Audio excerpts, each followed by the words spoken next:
Hello mga kababs, mag-food sa ito mga kabab at breakfast time. Ito na ng ahos mga kabab. Next yan, yung Bombay mga kabab. Tapos na yung silikot mga kabab, sililabuyo yan mga kabab.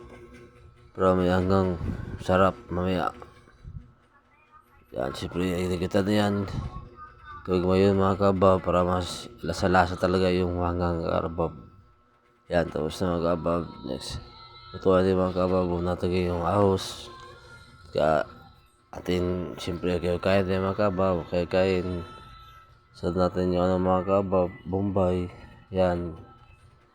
Sir Chick Coke. Yan mga kabab. Sad na yung mga kabab. Siyempre yung sili.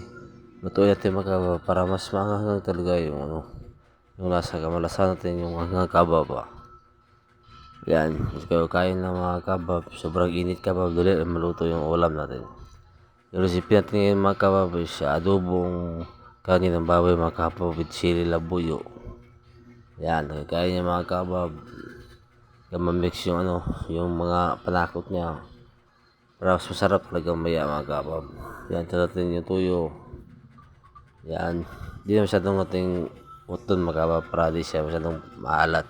Yan, tama-tama yung timpla. Tapos dito yung suka mga kabab. Yan. Lagay mga kabab para ma-mix yung lasa mga kabab.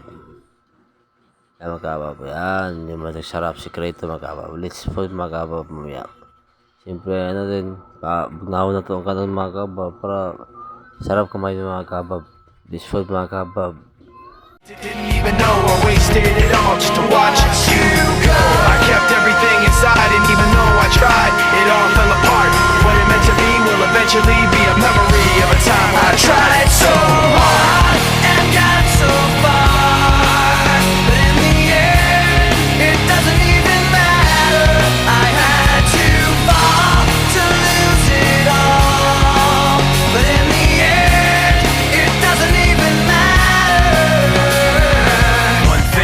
I don't know why, it doesn't even matter how hard you try. Keep that in mind, I designed this rhyme to remind myself how I tried so hard. In spite of the way you were mocking me, acting like I was part of your property, remembering all the times you fought with me, I'm surprised it got so.